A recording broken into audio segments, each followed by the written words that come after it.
one full day seminar that's going to start out on Friday night. We're going to have one session on Friday night between Maghrib and Isha, March 27th, and then all day Saturday on March 28th from 9:30 in the morning until 9:30 in the evening. We're going to have 5 people teaching this seminar, starting with our very own Imam Azhar, myself, as well as Imam Yasir Birjas from the Valley Ranch Islamic Center, who is somebody who has been teaching and talking about this subject and training people and counseling people related to family issues for many, many years. So he will be in the lineup of the instructors for the seminar, as well as Ustada Dunya Shuaib, who is a psychoeducator. She has a background in psychology. She's also a student of knowledge, and she is an international speaker. And finally, with Usman Mughni as our 5th and final instructor, Usman Mughni is a licensed family therapist. So the seminar is going to focus on how to get married and how to stay married. So the first half of the seminar is about the process of getting married. How do you know that you're ready? When are you ready? How to start that process? How to find the right match? What are the Islamic guidelines and what are the practical steps that need to be taken? That's the first half. And then we're going to talk about the fiqhi issues also pertaining to the marriage contract, the engagement ceremony, and so on and so forth. And then after that, we will talk about how to maintain a prophetic household. We are going to learn from our scholars as well as people who have a background in psychology and family therapy and so on to give us tips on how to maintain a thriving marriage. And then finally, we're going to also have at the end of the program a session on conflict resolution for husbands and wives. So I highly encourage anybody who is thinking about getting married or who has children who are that age now to register for this seminar. And also people who are married, who would like to learn how to have a happily ever after marriage. So inshallah, once again, there is a banner outside on the electronic display. There are also flyers posted on the bulletin board. The dates, once again, are March 27th, Maghrib to Isha, and March 28th from 9:30 in the morning to 9:30 in the evening. And lunch and dinner are provided for those who are going to register for the seminar. If you have any questions, you can talk to me. You can talk to any of the Shura members, and we'll be here to answer your questions. Jazakumullah khairan. And welcome back, Imam. May Allah subhanahu wa ta'ala give you a complete recovery from everything that ails you. Welcome back.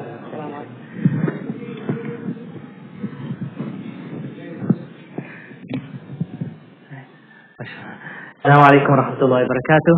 Alhamdulillah wa kafa wa salatu wa salamu ala rasulillah wa ala alihi wa sahbihi wa mawala. 3 things inshallah for the community tonight. For those who are walking also, if you could continue listening as you do depart. I want to let you know that the Islamic Association of Collin County sent an email earlier today acknowledging the process that's being taken place here in our county with COVID-19 or otherwise known as coronavirus. Alhamdulillah, our Shura, our Amir, our staff are diligently watching what is happening. Last Monday, not last Monday, I was in surgery. The one before that, I was at the Plano Police Department. We had a 45-minute briefing on what this is and how we as a community need to take precautions and so on and so forth. And inshallah, I'll be meeting with the Chief of Police in the next few days, inshallah, to discuss this matter further. But for our community, we have heard that there is a potential possible case of coronavirus here in Collin County. So all we will say is that if you are not feeling good, do not come to the masjid. Simple. If you have the runny nose, the cough, the thrush, you got a fever, you got a headache, those blessings keep it in the confinement in a room or in a closet in your home. Believe me, New Jersey has also declared a state of emergency. New York has, I think, 4,000 people in quarantine. This is not a healthy thing when you go out and about assuming we can just go to the masjid and Allah will give me shifa. Allah will give you shifa in your home also. Say Ameen. But you don't have to bring it to the masjid because Allah may give you shifa and then test someone else with something that you just passed along to them when saying your second salam. So please, brothers and sisters, be smart. If our children are ill, they should not be coming to the masjid. If they are attending any of the classes, I'm assuming that many of the classes are not scheduled this week, but if they're coming for any class that is, and they may show signs or symptoms of such, please let your teachers know, let Sister Maya know, send an email that my student won't be coming today for XYZ reason. Remember, it takes many days for it to come out and show. It can be in hibernation within the body for up to 14 days. So keep that in mind. And one other advice in reference to this is that let us refrain from shaking hands.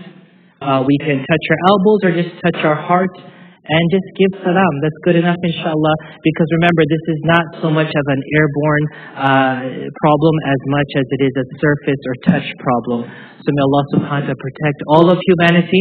May Allah subhanahu wa ta'ala cure this ailment and take it away from all of those who are suffering from it. And may Allah subhanahu wa ta'ala allow us, as Shaykh Al-Salam so eloquently articulated in Jum'ah, may Allah allow us to take a lesson from this. Ameen ya Rabbil Alameen. A second point, inshallah, that's based on the khatira tonight. Qasim bin Muhammad, Imam Mu'atta writes in his, Imam Malik rahimahullah writes in his Mu'atta that Qasim bin Muhammad, his wife died. And so Muhammad bin Ka'ab came to visit him and give him consolation, just to give him some strength.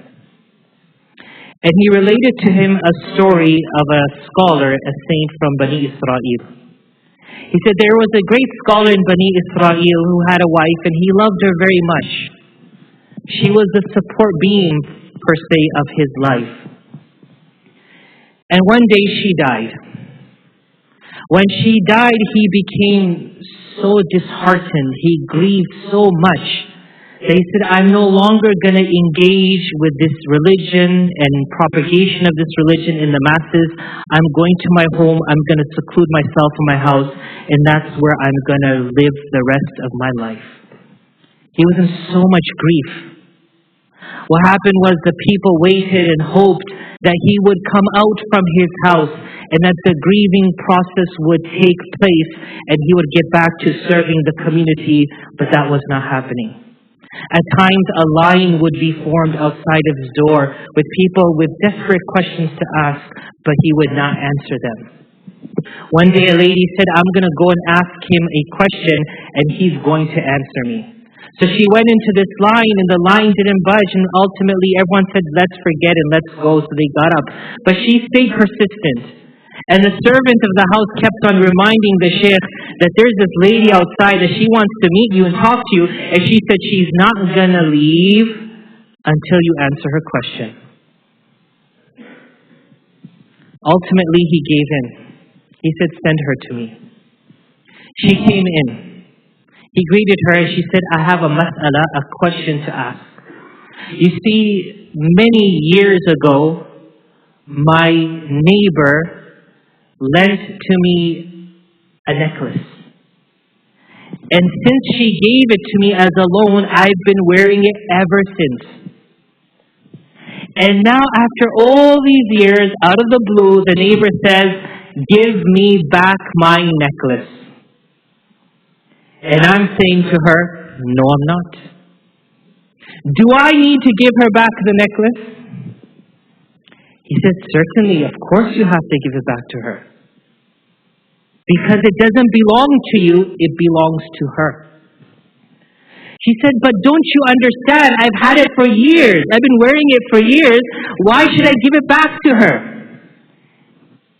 So he responded, because she's the original owner of it. She said, my fellow Sheikh, your wife belonged to you for so many years, but she belonged to Allah before you. Allah asked for her back. Why are you still hesitant in giving her back? It was this one word of wisdom from this one lady of the community who were inspirational enough. Her words were inspirational enough for him to snap out of it and realize that truly what came from Allah, what came to me was from Allah, and what left me went back to Allah. لِلَّهِ مَا أَعْطَى وَلَهُ مَا أَخَذَ. Brothers and sisters, the point of the Khatira tonight is this. We are witnessing as we speak today alone in the economy, billions of dollars were wiped out of the market. Billions. And people will say, my money, my hard-earned cash, my accounts, my savings, my investments. Allah is reminding us right now, the world is shaking.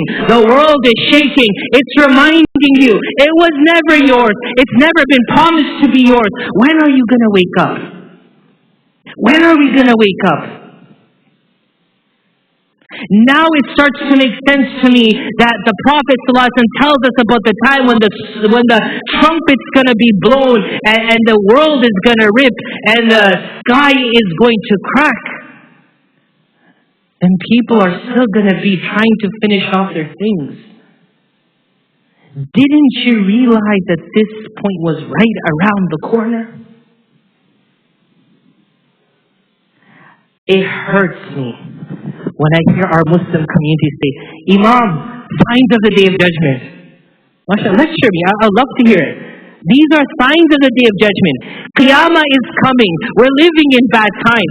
Everyone's making this lecture now. My question is, what are you doing to stop it? What are you doing to push it? What are you doing to save yourself from it? A Sahabi came to Rasulullah and said, Ya Rasulullah, mata sa'a, when's Qiyamah? The Prophet asked him, what did you prepare for it? What did you prepare for it? So in conclusion, Allah is taking tonight and Allah will take tomorrow what He gave the day before. You can't cry on it, because it was never yours. And as these signs of Allah continue to manifest and emerge in front of our faces, I ask you to ask yourself, what am I preparing for the inevitable? May Allah subhanahu wa ta'ala remove ghafla from all of us. Qulu ameen. Louder, Ameen. May Allah remove us from this desperate, destructive state of ghafla. Ameen. May Allah bring us back to a state of Iman, a state of consciousness, a state of attentiveness, a state that a person acknowledges the signs and takes heed of those signs, a state where we know right to be right and wrong to be wrong, a state wherein we engage in what is right and we do not indulge in what is wrong. May Allah subhanahu wa ta'ala give us all tawfiq. Ameen ya Rabbil Alameen. Jazakumullah khairan. Assalamu alaikum wa rahmatullahi wa barakatuh.